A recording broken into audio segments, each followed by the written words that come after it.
Hello, this is Les. Welcome to my YouTube channel.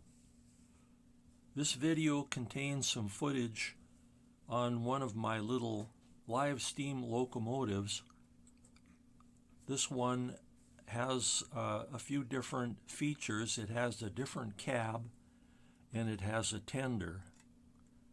It also has a butane torch for the heat source for the boiler.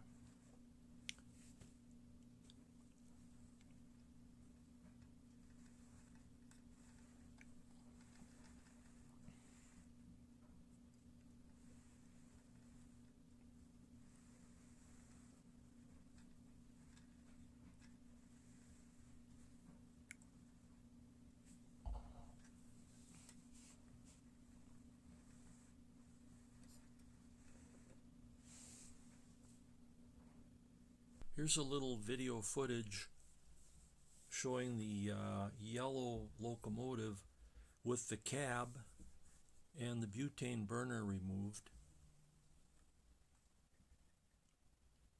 The engine has this little friction piece of hose on the shaft that turns this friction wheel right here, which is it's kind of tensioned by the belt, which goes down to the wheel from this pulley on this side. So you can see how that works. It slips a little bit, but sometimes that is a little helpful because the engine can keep running that way and doesn't stall. If it seems like my track has a lot of little catches and stuff in it where the tracks join, and it'll tend to stop the train before it gets a good head of steam.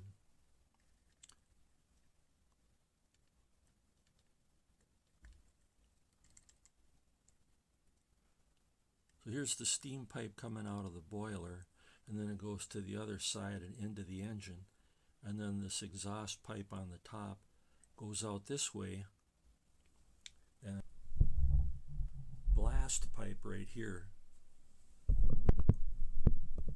which goes through the cabin into this little piece of plastic hose right here, and this end goes through this hole and up the stack like that.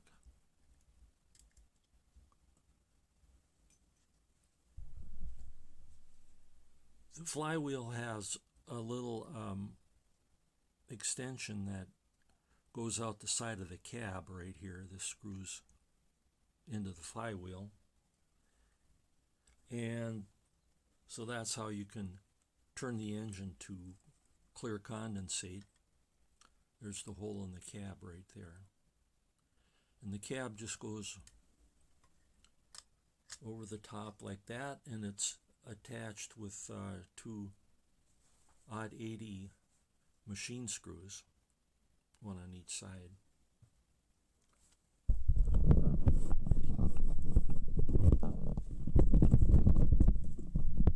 Here is a close-up of the butane burner, and that tip right there is from one of those little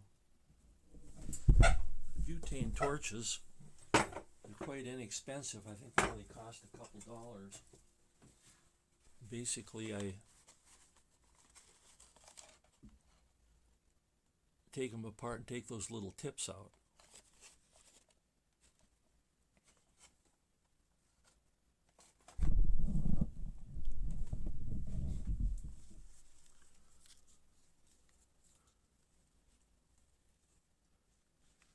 Little needle valve right here. Yeah, this slips up into the firebox and is attached in the back like that.